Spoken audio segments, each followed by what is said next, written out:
Alright, hello, Jacob. This is your private Q&A video for your rather large contribution to my Patreon account a few months back. And the first thing I want to say to you is thank you very, very much. Before we even get to your questions, I want you to understand what a lifesaver, honestly, Patreon has been for me this past year. And the fact that not only you can see the improvements to all of my setup and all of my stuff this year, whether it's the quality of my videos when I actually edit videos such as my Hateful Truth reviews, whether it's the better audio quality that you can hear in this video, obviously, whether it's the soundproofing so you don't hear all those. Right now my air conditioner is on, and you might be able to hear a little bit, but remember back in Connecticut how bad it was. You could always hear in the background, and I really think this year has been a step massively in the right direction. Lots more positivity. People are finally coming together positively around me and my content again after a couple years there where it was pretty rough, and all people wanted to do was basically be, you know, really negative dickheads when it really comes down to it. And your support in particular, you know, this large amount, don't worry, it's going to a good use. FYI, I'll give you a kind of a little personal update here on me getting a new camera. It's been a lot of confusion about how close I am. I'm around $400 away from being able to buy a new camera, which will allow me to do better style vlogs. You know, I'd love to do a series about movies or television and stuff like that, and I really can't with the equipment that I have right now. My camera is a piece of crap. So I'm hoping, with the support of patrons throughout the rest of this year, that maybe we'll have enough raised by next year that I'll be able to get that camera, but we'll have to see. But anyway, thank you so much. Obviously, going above and beyond just being a normal viewer and saying, listen, you know, you want to positively contribute to my well-being, to my ability to continue to do this full-time. Very appreciative. Patreon, quite honestly, is the only reason that I'm able to do this full-time.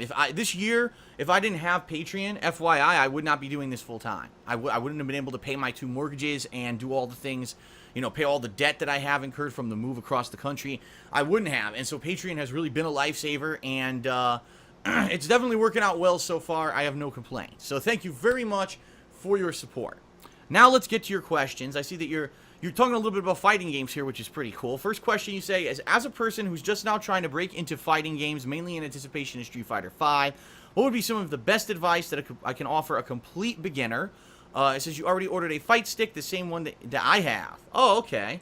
Well, first of all, you did the right thing in getting the fight stick if you're looking for the authentic experience. Although, quite honestly, in this day and age, so many fighting games now, the controls are dumbed down to work on the gamepad. So I really honestly don't think if you wanted to play, say, Street Fighter V on the PS4 pad or whatever, that you would have any difficulties. But you are going to get a better reaction. You are going to get a better response from a joystick, especially a wired joystick. If you bought the one that I have, is instantaneous response, versus this does have, although it's only small, a little bit of input delay being a wireless device. So you're going to have a little bit of better reactions playing on the joystick. Now, you say right here, what's some of the best advice I could give a beginner? Listen, all I could say is, for me, the reason that I actually got to a level where I understood these games on a competitive level is because, number one, I played the shit out of them. I mean, this was my hobby during the 1990s. Every Friday night and Saturday night, like clockwork, around 8 p.m., my dad would drive me to the local arcade because I was too young to drive. I was a young teenager.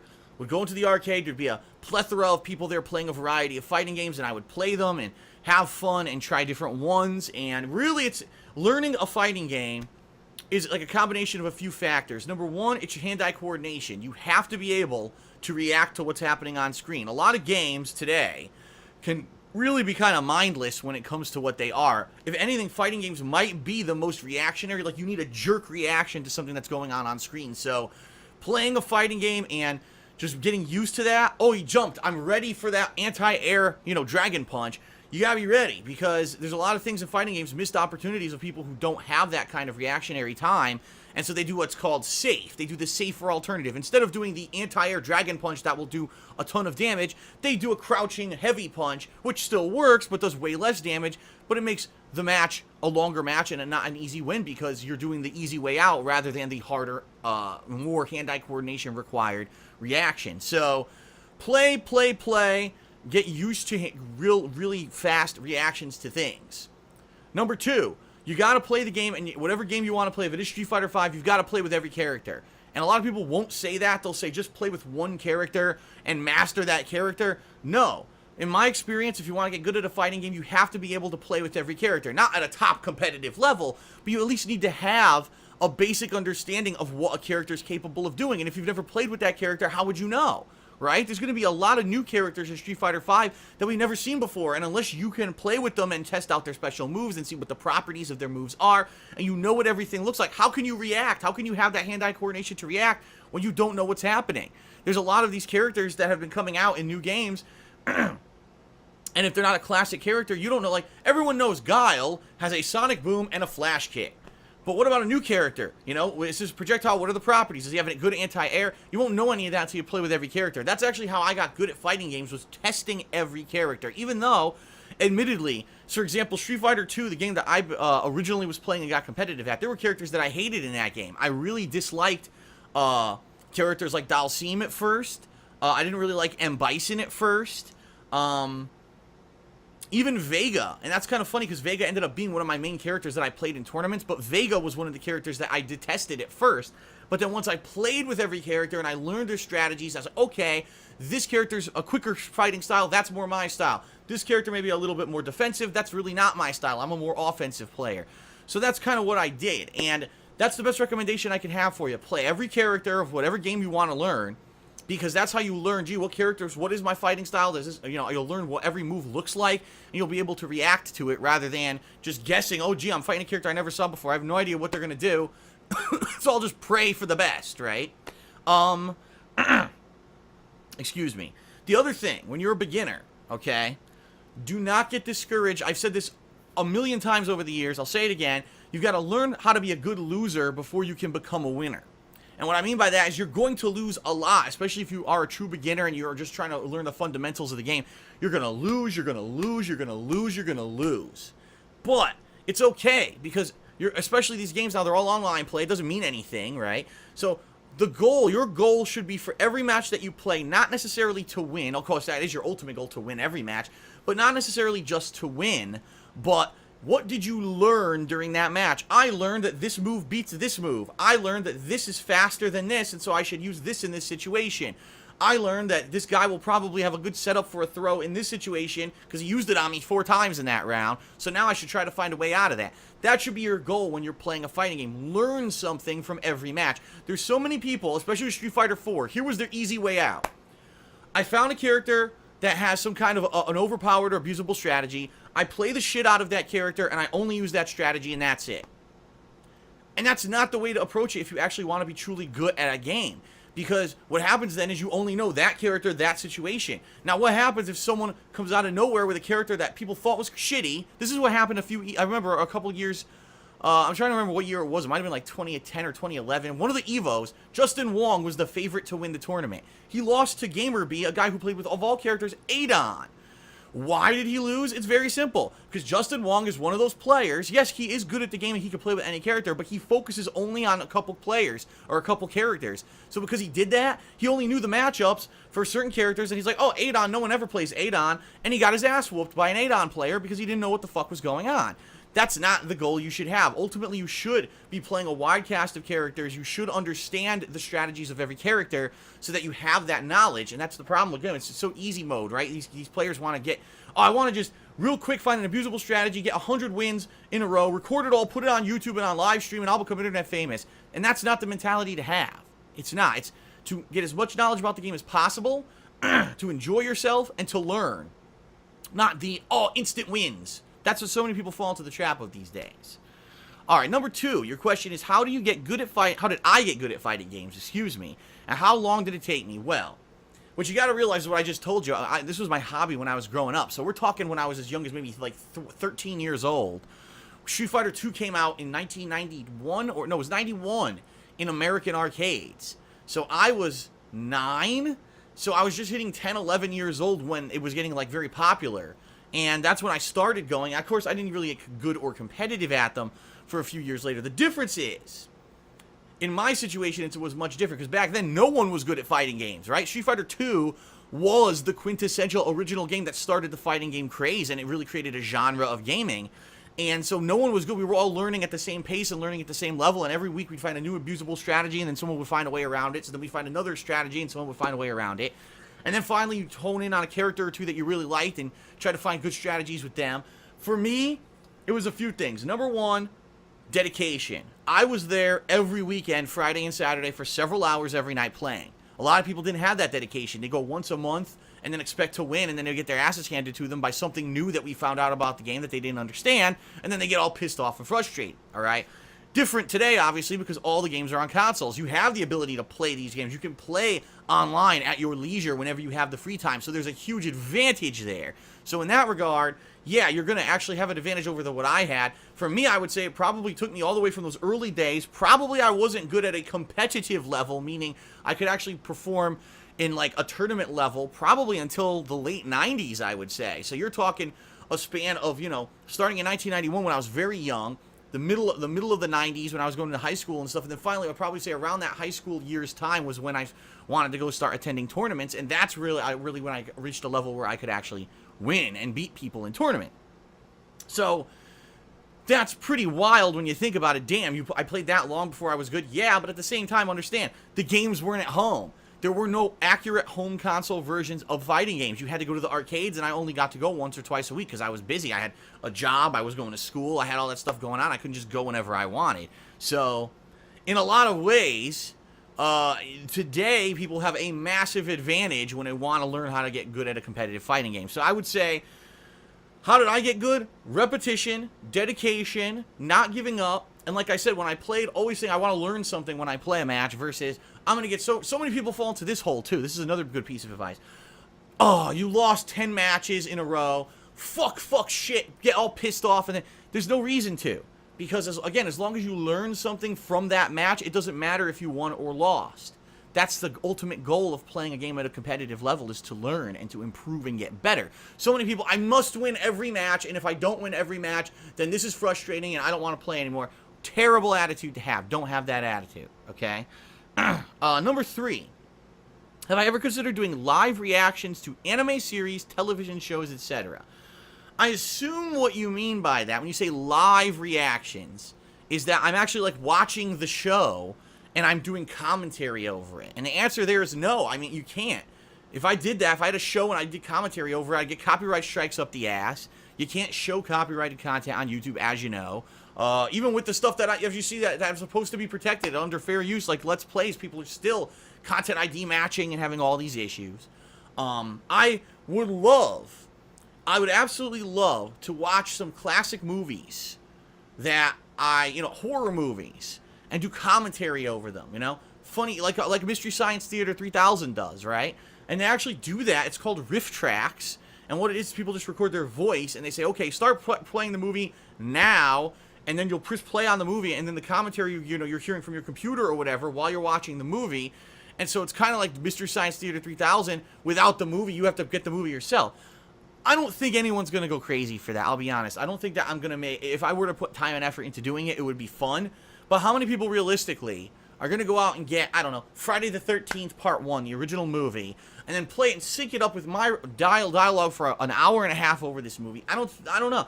Like, there's people who do it, and it's funny. Obviously, that's what I do when I'm playing games, but there's also the interactivity aspect of it that makes it a lot more unique than just that. I don't know.